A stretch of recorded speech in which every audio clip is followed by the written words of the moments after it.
Now let's start the port scanning. First of all, start the nmap. This is the graphical interface of the nmap. And let's create a new profile. You can come here to the profile and select the new profiler command from the menu. It will start. Give it some name, for example A, description if you want, and let's continue. You can give here some target, but usually we create a profile, so the target is unimportant here. We usually give the target out here and just leave it empty now. And we can select the required scanning method. You can choose from a lot of different ones. First we will start with the connect scan. I will change it a bit bigger. Connect scan. This is the -s capital T. And from our point of view, the port can have three different states. It can be open, closed, or filtered. Those are the three states for us now. And if you scan an open port, the connect scan works on the following way. It will try to do the three-way handshake. As you know, the TCP protocol is a connection-oriented protocol, so first it creates a connection by the help of the three-way handshake. And after that the connection is open, then it is going to send the data, and when it is over, then it will close the connection. With the four-way or three-way handshake, it depends on the implementation. The three-way handshake works on the following way. You have two computers, for example, we have here a client.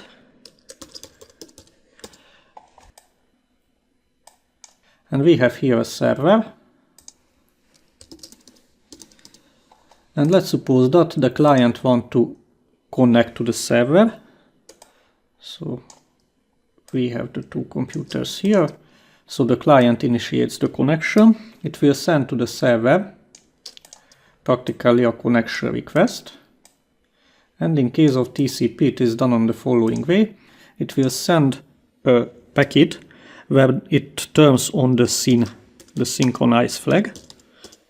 And next to that, it will be set the sequence number. And because it is the client, it will set the sequence number of the client to a random value. Okay. What is the sequence number? The sequence number will always increment it by the number of useful bytes sent in the packet. And by the help of the sequence number, if there is some communication error, then the other party can request the given data. For example, it will say that you have to send me the data again from this position because there was some problem. So that's what the sequence number is used for. And we set the beginning sequence number to a random value. It's set to a random value because otherwise, if it can be predicted, then someone can steal your connection. Does the TCP session hijacking? It's quite old technique because today practically everyone uses random sequence numbers, so it's impossible to guess. But the old days when it could be predicted, then it were working on the following way. You started to send the SYN flag, and from the response you see what is the sequence number. It will be on the other direction as well, of course. And when you saw that the sequence number were incremented, not with the usual value, but double of it, then you know that somebody is connected to the computer and you could predict the sequence number of the other people. But now, because it is random, this technique doesn't work anymore. And for that request, the server will answer. First of all, it will acknowledge that I got your sequence number, and this is done on the following way. It will send the packet and it set the acknowledge flag, and it will acknowledge back the sequence number of client, and according to the standard, to the RFC, we always acknowledge the +1 during the three-way handshake. So it will acknowledge the sequence number of the client +1. It was some random number. And by it, the client will know that the server got the sequence number of it. But during the communication, not only the client sends data to the server, but also the server sends data to the client. So to the other direction can be some communication error. So we'll need some similar method to request again the lost packets or the injured packets. That's why the server must set a sequence number as well. So the server will set the synchronous flag as well. and set the sequence number of server to a random value. And those two settings are done in one packet, or according to the standard it is done in one packet to use less communication. And there is one step missing. The client sent the sequence number, the server acknowledged it, the server sent the sequence number, and the client must acknowledge it as well. So the last step of the three-way handshake will be an acknowledge. The client will acknowledge the sequence number of the server, and as I mentioned, during the three-way handshake we always acknowledge the sequence number +1. So this is the value what we are going to acknowledge. So this is the three-way handshake, SYN, SYN-ACK, ACK. Those are the steps of it. And after that, from here you can start to send the data. There is the data sending phase. That's not important for us now, how it is going to. We are only interested about this part. So this is the three-way handshake, and this connect scan will do practically the three-way handshake. So as I mentioned, the port can be open, closed or filtered. If the port is open, we are doing the three-way handshake, so we send the SYN packet, and to that we will get an answer, a SYN-ACK, and we send an acknowledge. That's the three-way handshake. Of course, after it we have to close the connection, so there will be some closing, but it's not important for us. Only these three steps are important for us. What happens if the port is closed? I send the usual SYN flag, SYN packet, and because the port is closed, the other party will not answer with the SYN-ACK. Instead of that, it will send the reset. The port is closed. And what happens if there is a firewall? I send the SYN packet, and most of the time the firewall is set up like silent redrop. This is the 99.5% of the cases, so I won't get any answer. So these are the different states of the port for us during the scanning. And we will examine this kind of scan first. So I select the connect scan from here. There will be some other scan types like UDP, IP protocol, list scan, and so on. Let's check them quickly. During the UDP scan, we will scan the UDP ports. It's a bit more difficult to scan UDP ports than TCP ports because, as you know, the UDP protocol is not connection oriented. Practically you just send some data and you will got something or not. So it's a bit more difficult to scan. That's why there are no different techniques for this one. So you can see in case of TCP there are many different techniques, but in case of UDP there is only a UDP scan, and it is much less reliable than in case of TCP. The IP protocol scan, that's the other one. In this case you will examine what kind of IP level protocols are allowed, for example TCP, UDP, ESP, GRE, and so on. A lot of IP level protocols if you need this kind of information. The other one is the list scan. Practically it doesn't scan anything, it will just print you what computers, what IP addresses it will scan. Why it is useful for you? Because you will be able to add targets, exceptions, you are able to read them from files and whatever. And you can imagine after a lot of settings, you add some exceptions and targets and different IP ranges and whatever. Maybe you are lost on a lot of configuration. And in case of a real-world testing, maybe you get some time window when this computer allowed to scan, when not allowed to scan because of works, and you are able to check what will happen. The other one is no port scan. It only pings the computer, practically a ping scan. And SCTP, that's another IP level protocol. It is used on telecommunication network at low level. I personally never used it, so I don't know how they are working, but for someone it can be useful. The other one is the timing template. Practically it's how fast you want to scan. The T0 is the slowest one, and the T5 is the fastest one. The default setting is the T4. Usually the T4 settings is good for internal networks. Also it can be used on the internet. You want to decrease the speed if you suppose that there are some IDS IPS systems. At the end we will deal later with the IDS IPSs, and you want to avoid the detection by those kind of systems. In case of IDS IPS, it's a T1, T0 that practically not detected by most of the IDS IPS system. Why? Because simply in case of T0, for example, it will scan one port every 5 minutes. So as you can imagine, it is so slow, practically the IDS cannot be set so sensitive to detect even this port scan, because then it will give you so many false positive alarms that it lost all the sense. So that's why most of the time, or during the test, for us the T4 is good. If you have some IDS IPS system, use some lower speed. Enable advanced aggressive options. If you bring the mouse above it, then at the right side it print. What does it mean? It means the aggressive options enable the -O, the OS detection. It's under it, so practically it is enabled now. The -SV, the version detect, so this one is enabled now as well, because of the -A, script scanning, and trace route. What are those different settings? So practically this -A is just a fast switch. You don't have to turn off a lot of different things alone, but it turns you in one step. Practically that's all. The OS detects does nothing else but try to detect the operating system on the remote computer. How can it detect? It is very simple, because all the TCP implementations are a bit different. For example, a Linux will answer to some packet a bit differently than a Windows. And the different versions, for example, Windows 2008 answers a bit different than a Windows 2003, and so on. Those are small differences in the TCP stack. And the Nmap has a huge knowledge base about those small differences, and from that it will try to detect what kind of operating system runs on the other side. Of course, it is not really reliable, so it is reliable at the major version level. So practically the service pack version, that's mainly only a guess, so you shouldn't trust on the service pack errors. Mainly it gives you only the family. It's a Linux family, Windows family, 2008 family, 2003 family, and so on. That's what you can trust on.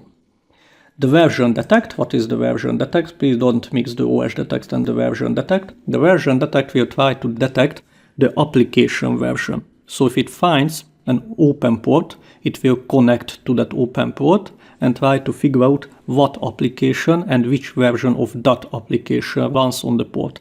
That's why it's not really worth to run, for example, an HTTP server on a not usual port. Why? Because if you find it with Nmap, you can use the -SV, it will tell you what is that service, exactly what kind of application runs there, and so on. Again, of course, it uses some knowledge base, so if you have some special application, some legacy application created especially for you or your company, of course the Nmap will not know it, it's obvious. But in this case, with the Nmap will use some information, you are able to send it to the Nmap creators, and maybe they will add it to a later release. IDle scan, zombie scan, we will do it later. FTP bounce attack, we will do it later, so I just jump them through. Disable reverse DNS resolution, it's quite obvious. If you write some IP addresses as target, it will not resolve the name of the computer. If you want to scan, the DNS resolution is of course a good thing, because from the name of the computer maybe you can figure out the purpose of it. Usually the people give some friendly name to the computers. But sometimes it can take a long time, and also if you start to scan many computers, maybe you will give some peak to the DNS server and you want to avoid it. So it just depends on the situation, maybe you want to turn it off. IPv6, that's quite obvious, IPv6. Ping. When you start the scanning, first the Nmap pings the computer, so practically it wants to test if it is alive or not. There are different ping techniques. I personally turn it off. So I want to scan all the ports on the computer, because I don't want to lose any information only because some ports are not answering, and that's why the Nmap doesn't deal with the other things. So I usually use these settings, but you can do some ICMP ping or timestamp request or SYM ping, then practically you adhere some ports. It will test those ports first, and none of them open, then it will consider the computer as turned off or the non-existing one. UDP port probes or whatever. But I prefer the don't ping, because today most of the computers have local firewalls, and that's why they won't answer to the normal pings, and there will be only very few ports open, all the others will be filtered, and that's all. Scripting. The Nmap has its own script language, the Nmap script engine, the NSE, And you are able to scan. If it found some open ports, then it can scan for more information. For example, if it finds the 445, the Samba port open, then it will try to query the domain name of the computer, the host name, the membership and operating system version and so on, a lot of other information. If it finds an HTTP port, then it will check what kind of HTTP methods are allowed. If it finds, for example, an HTTPS, it will check the certificate if it is valid, if it is derived from a trusted root, and so on, other informations. So that's all. You are able to turn on the different scripts. If you come back here to the scan, the -A turned on the script scanning as well. So practically it's turned on, not every script, but if you take a look, there is some categories, discovery, safe, and so on. It will turn on the safe scripts, if I could remember, and only those safe scripts which has some sense. For example, if it doesn't find port required for that script, then of course it will not run it. But you are able to turn on any. For example, this one is an intrusive script. You are allowed to turn it on manually. Now I don't want to add any additional one, so I just leave it. And target. Here, as I mentioned, you are able to exclude host. For example, if you want to scan a whole network range, then you can exclude different hosts. One thing to remember, please, if you scan your whole network, for example, now we are at the network 192.168.168.0/24. So that's our network. And if you are scanning your own network, then please exclude yourself. That's a basic thing, but try to not forget about it. It has two causes. First of all, you don't want to give you the information about your ports. That's one thing. And the other thing, the WinPay has some side effect on your computer, your own computer. It will show every port as closed, at least, or open, because of some internal working mechanism. And because of that, the result set will be destroyed. If you exclude yourself, then the nmap in the result will show only those ports which are open at least on one computer. But if you are scanning yourself, then it will show all the 1000 port in the result set, so it is much more difficult to go through on that kind of result. Exclusion file, you can read the exclusions from the file. Target list file, you can read the targets from file again. Random host scanning, I never used it. Ports to scan, so what port you want to scan. For example, if you want to search only for web servers, you are able to write here 80 or with comma separated 80 and things like that. By default, the nmap scans 1000 ports. They are created some statistics, and the most common 1000 port is scanned by default. I don't know which is that 1000 by head, of course, but if you want to scan all the ports, then you can write here 1-65,535, and it will scan then all the ports. Oh, one more thing to mention, if you write here only a minus sign like this one, it will mean also to scan all the ports, if you don't like to type so much. That's all. There is another one, the fast scan. The fast scan does the following thing. If you go to the nmap directory, just a moment, program files, nmap, here is somewhere services file.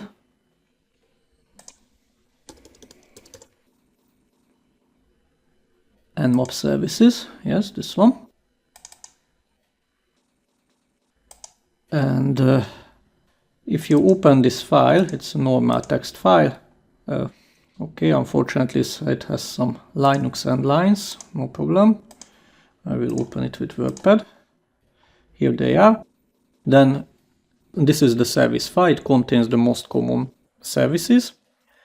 And if you use the -f, it will scan only the protocols which are in this file and none other things. So that's the fast scan.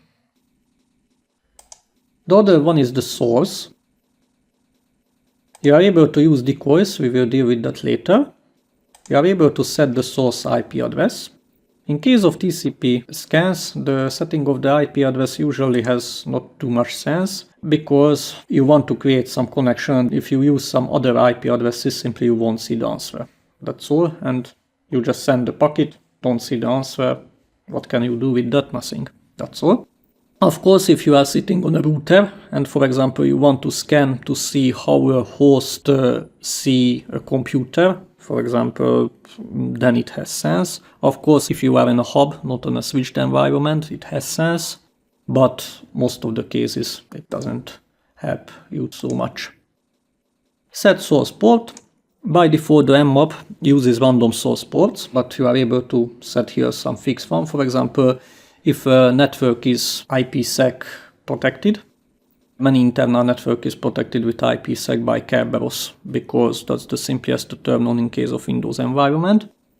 And if you turn on IPsec with Kerberos authentication, then the port 88 must be an exception from the IPsec. Why? Because you want to authenticate to the IPsec with Kerberos, which uses the 88 port. But if you require to that IPsec, then you are in an infinite loop. You want to IPsec for the authentication, but you want to authenticate for the IPsec, so infinite loop. Of course, it's written in the description how to turn on and whatever. So if there is some Kerberos IPsec in an internal network, then you should set it to 88 and maybe you will be able to scan it. Maybe. Set network interface. You are able to set the interface which one should be used by the nmap. For example, if you are connected to the same network with Wi-Fi and with cable, then maybe you want to use the faster connection, but I never used it. Other options, there is one important thing here is the verbosity level. If you are running the mmap from command line, always use the -v at least with 1. Otherwise, the mmap just start and show you a blank black screen and doesn't show you anything. After a time it will say, okay, I finished. And those are the open ports. But if you turn on the verbosity, then it will give you some information during the running, like how many time it still have, how immediately prints the ports is found and things like that. So practically you are able to see that it is not frozen yet. So it can be very useful if you are running it from command line to always use at least one -v. Debug level and so on. Max with Y, it's sometimes useful in case of internal networks. By default, the mmap with Y 2-3 times the port, and of course you can imagine it requires time. It's very easy to figure out. And if you set the max with Y to 1 or 0 in case of internal network, reliable internal network, when you know that there won't be some network errors, so you don't have to waste your time, then it can give you much faster results. And timing, those are the timings. If you recall, there will already a timing template here at the scan tab. Those are timing templates, practically pre-created settings of those all things. So if you don't like any of the timing template, then you are able to set your own one. I have never done it, but you can try it. Again, it is good for IDS IPS evasion if it is necessary for you from some reason. Okay, so what did we set? We give it a name. We select the connect scan. We set the speed to aggressive. First I turn off this advanced switch because I want to show you what is the difference. I don't want to ping because many computer doesn't transfer for that one. And didn't set anything, didn't set anything, didn't set anything, didn't change anything, didn't change anything. So save. So we created our own profile. We select this profile. Here it is. And let's print here our target. It will be the 192, 168, 168, 100. That's the DC. And I go to the DC machine. Here it is. I installed here the Wireshark to see the scanning. So let's try to watch it. I started the Wireshark. Go to Capture. Options. Select the interface. Here is the local area connection interface. We will use this one because there is no more. And click on the Start button. So we will watch here the traffics. Great, this is what I was waiting for, so we are getting some packets. And I come back to the attacker machine and let's start to scan. It will take a while.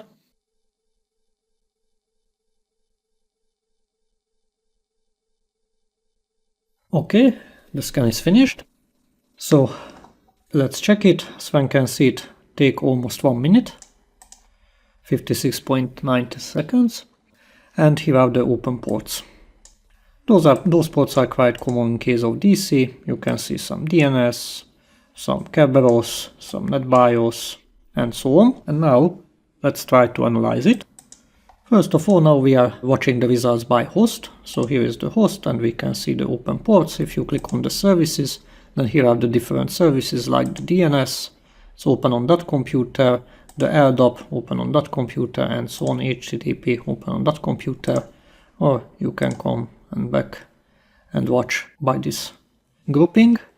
Here is the domain, the RPC, the NetBIOS, and so on. If you go back to the mmap output, you can see 982 filtered ports, because it says that filtered ports, most probably there is some local firewall on the remote computer on the DC. Let's check it. So I go to the DC.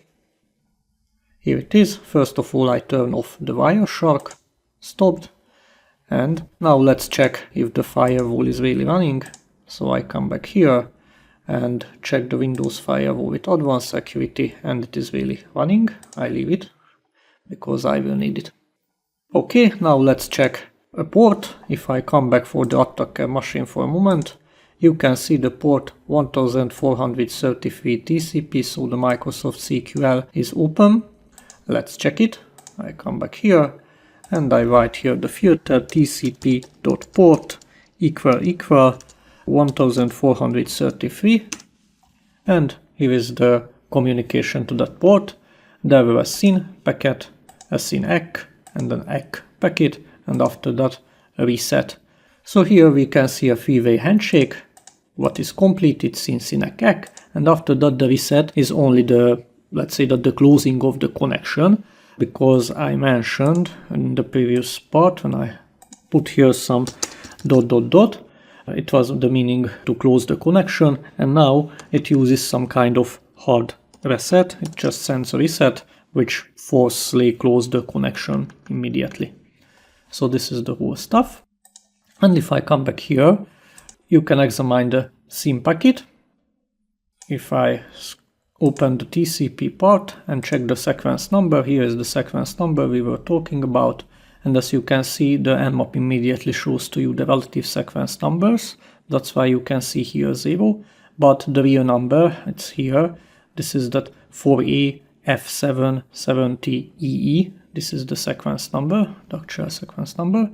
And if I go to the SYN ACK, to the next packet, here you can see the sequence number of the other party, so the server. As you can see, it's a totally different other number. 4F-BD D030, it's totally different, it's another random number. And after that you see here the acknowledge number, because as I mentioned, during the three-way handshake you always acknowledge the +1. So it's here, and this is the 4A-F770EF. If I go back to the previous one, it was EE, and now it is, the acknowledge is EF, so the 1+ is acknowledged. And this is the sequence number of the other party, so the sequence number of the server. This is 4F-BD D030. If I go to the acknowledge and check the acknowledge here, this is the previous 1+1, 31.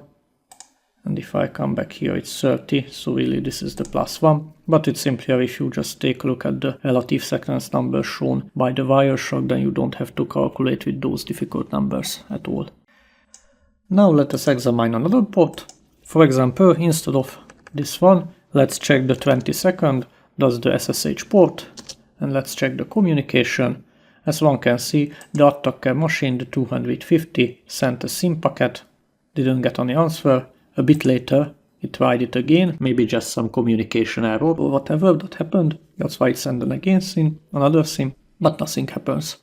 So that's why, if I come back and check at the attacker machine, it is written here 982 filtered ports, because if you take a look at the truth table, the SYN and nothing means the filtered port, and the SYN ACK means the open port. We didn't see any closed port during these cases.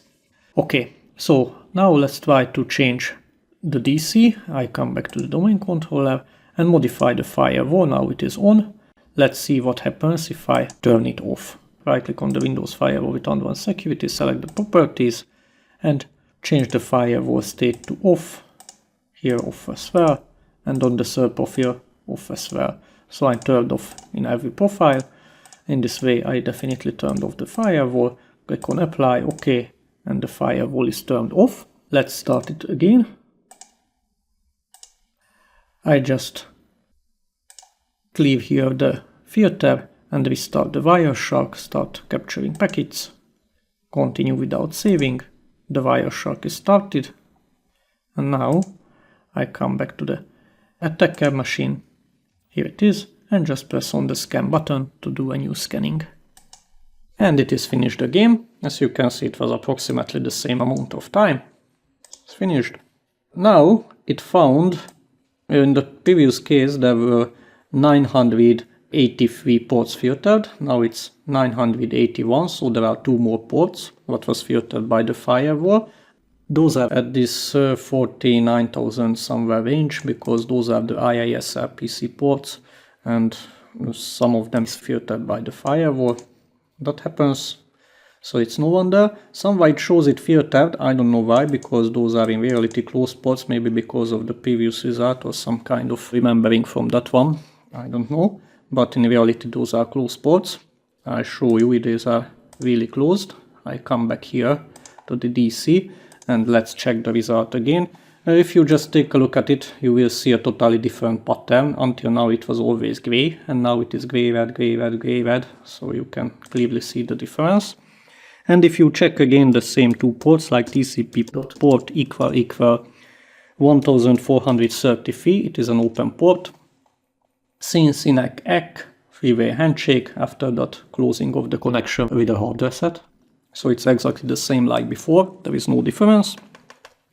But if you check a closed port, for example the 22, you see that SYN reset, until now it was only SYN, and you didn't get any reset, that's why it was filtered. Now it is closed because SYN and reset, SYN and reset. So it's really closed state now. So that's all. This is how the Connect scan is working. What are the advantages and disadvantages of the Connect scan? The advantages, it's quite reliable. So practically if it shows something to open, then it's definitely true it is open. So it's very good from that kind of point. The disadvantage, it is slow, very slow. And another disadvantage, even if there is no IDS IPS system, by the SYN you open a connection. And if you open a connection, then most application will log the connection opening. So practically you will be surely logged. So the other disadvantage is the logging. But from the other point of view, because it uses the normal three-way handshake, the SYN so it do the whole connection, it is quite difficult to recognize by IDS IPS systems, because it is a normal communication. If you do it very slowly, then they are not able to detect there is some port scanning. But if you of course doing it quickly, like I did it now, then the IDS IPSs will send some warnings. So it was the Connect scan, and let's continue with some other one.